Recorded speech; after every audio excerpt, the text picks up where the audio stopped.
अस्य प्रयोजनम उक्त्वा कारणम आह.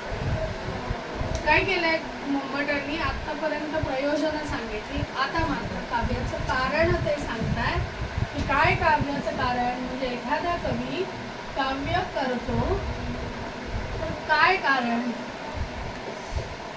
शक्ती ही निपुणता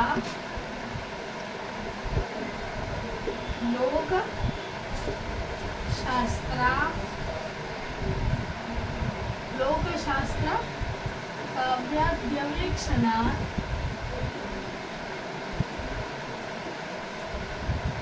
काव्यज्ञ शिक्षयाभ्यास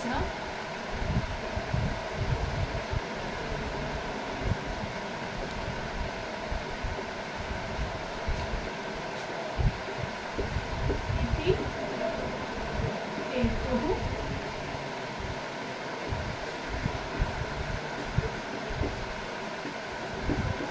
हेतुस्तदुद्भवे. काव्य करण्याचे हेतू किंवा कारण हे सांगितलं.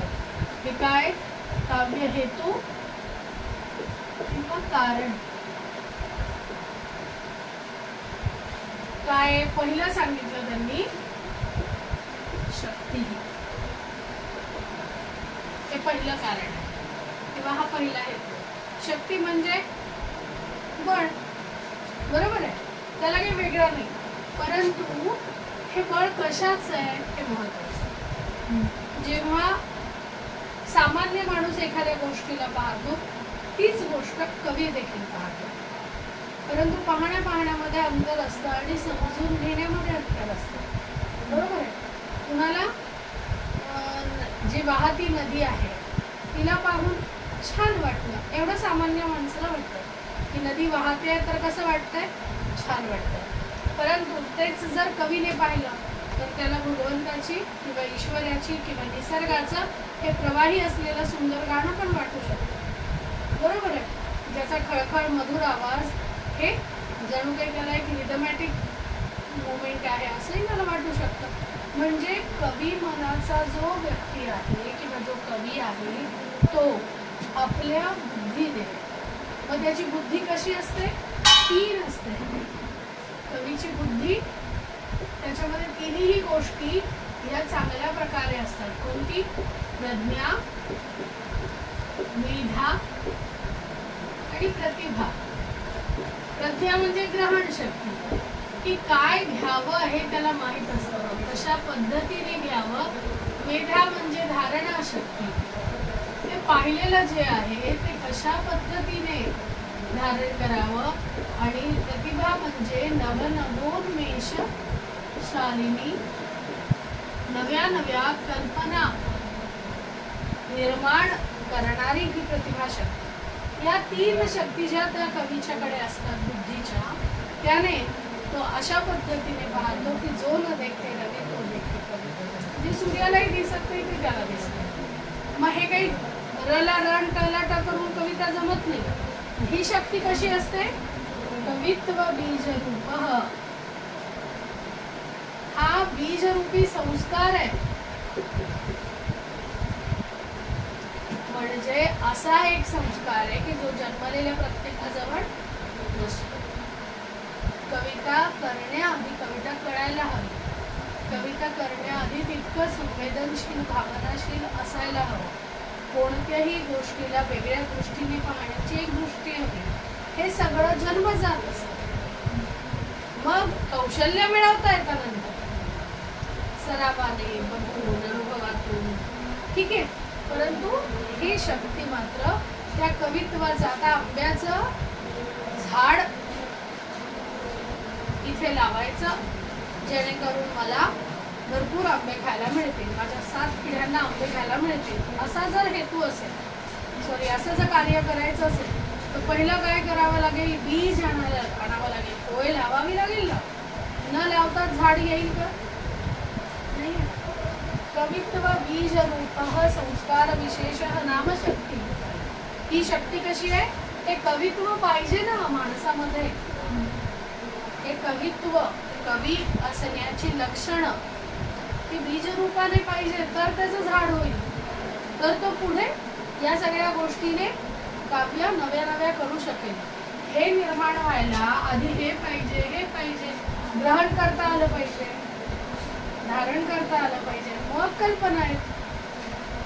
ठीक आहे, म्हणजे कल्पना शक्ती कशी आहे, नव्या नव्या उन्मेष वेगवेगळ्या कल्पना निर्माण करते, परंतु नव्या नव्या विचारांना उत्पन्न करते, परंतु आधी ग्रहण आणि धारण हे लक्षात आलं पाहिजे.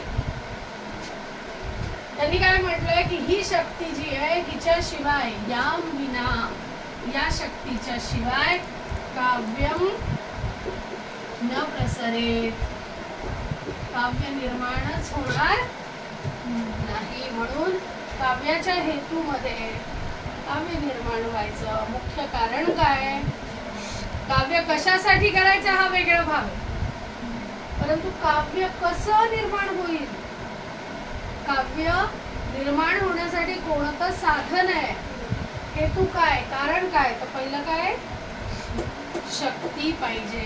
कोणती, कवित्व बीज रूप संस्कार विशेष, असा संस्कार जो कवित्वाच्या बीजाने युक्त आहे, असा संस्कार त्या व्यक्तीमध्ये हवा. आणि असं असेल तरच काव्य निर्माण होईल. आणि जर हा नसेल तर त्यांनी पुढे तेही सांगितलंय, नसृतम वा, जर शक्ती नाहीये पण जर काव्य निर्माण झालं तर कसं होईल ते, उपहसनीयम स्यात्, हास्यास्पद होईल. बरोबर आहे, कसं होईल ते काव्य, जंबूफलानि पक्वानि पतन्ति विमले जले तानि मत्स्यान खादन्ति जलमध्ये डुबुक. त्याला काही अर्थ आहे का, नाही, पण मग तो शेवटचा चरण बदलल्यावर त्याला अर्थ प्राप्त झाला. मग तो कोणी बदलला, ज्याच्या ठिकाणी कवित्व बीज रूप संस्कार विशेष नामशक्ती ही त्या कालिदासाने बदलला चरण. बरोबर आहे. त्यानंतर दुसरा,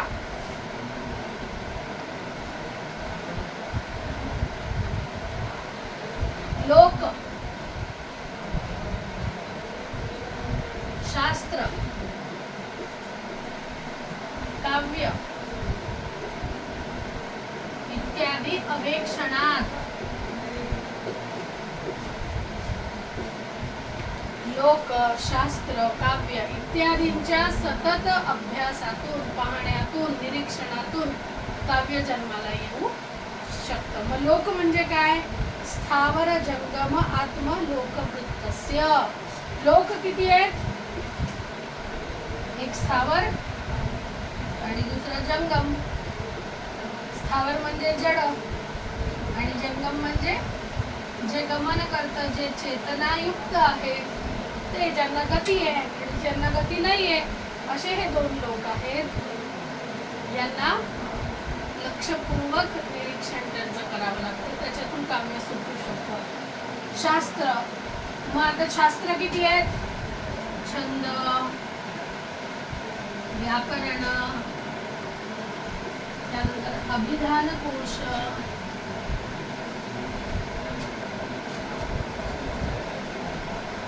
कला,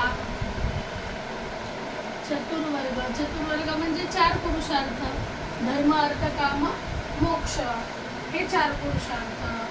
आणि ध्वज तुरग खड्गादी लक्षण ग्रंथांना जे ग्रंथ हत्ती आहे, अशा खड्ग छोट्या छोट्या गोष्टीचे लक्षण ग्रंथ आहेत, अशा ग्रंथांना पाहून त्यांचा अभ्यास करून काव्य, आता शेवटी हे काव्य आहे. मग काव्य काय, तर महाकवी निबंधाना, मोठी मोठी आपल्या आधी जे काही कवी निघून गेलेले आहेत त्यांच्या रचना अभ्यासून, आदिग्रहणादिस इतिहासादीनां च विमर्शनात, या सगळ्यांचा अभ्यास केल्यानंतर कवी हे जरी नसेल पण हे असेल, अभ्यास असेल, तर मात्र त्यात निरीक्षण चांगलं असेल तर कवी काव्य करू शकतो. आणि तिसरं दिलंय त्यांनी, काव्यज्ञ शिक्षयाभ्यास. काव्यं कर्तुं विचारयितुं च ये जानन्ति तदुपदेशेन करणे योजने.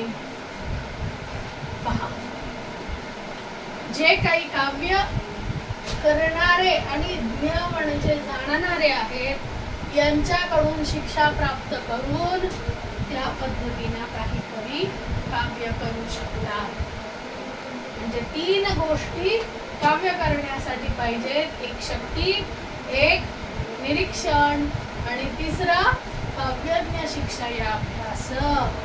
हे सगळा अभ्यास असेल, निरीक्षण चांगलं असेल, सगळ्या गोष्टींचं अवलोकन असेल आणि शक्ती असेल तर काव्य करण्यासाठी ही 3 साधनं मठाने सांगितलेली आहेत. आणि हे जर करायचं असेल तर इति त्रयः समुदिताः न तु व्यस्ता. वेगवेगळं नाही आहे, हे एकत्र आहे. हे जेव्हा एकत्र येतं तस्य काव्यस्य तेव्हा त्या काव्याच्या उद्भवे म्हणजे निर्माण होण्यामध्ये समुल्लासेचे हेतू, आनंद निर्माण करणाऱ्या या काव्याचे हे 3 हेतू आहेत किंवा कारण आहेत.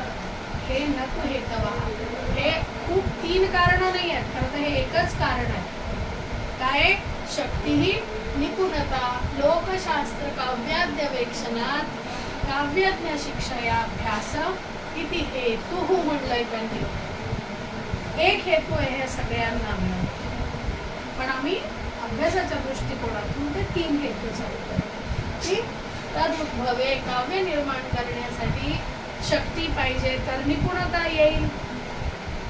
लोकशास्त्र काव्य यांचं निरीक्षण आणि अभ्यास पाहिजे तर काव्य करण्यात निपुणता येईल. काव्यज्ञ, काव्य जाणणाऱ्या इतर मोठ्या कवींकडून त्यांच्याकडून अभ्यास शिक्षा प्राप्त करून काव्य केलं तर उद्भवे, तर ते काव्य निर्माण झाल्यानंतर निपुणता प्राप्त होईल. असे हे 3 हेतू काव्य निर्मितीचे सांगितलेले आहेत. म्हणजे काव्य निर्माण करण्यासाठी आपण काय पाहिलं? आधी प्रयोजन पाहिले आणि आज काय पाहिलं आपण? काव्य निर्माण करण्याचे हेतू. आले लक्षात? बाकी पुढचं उद्या पाहू.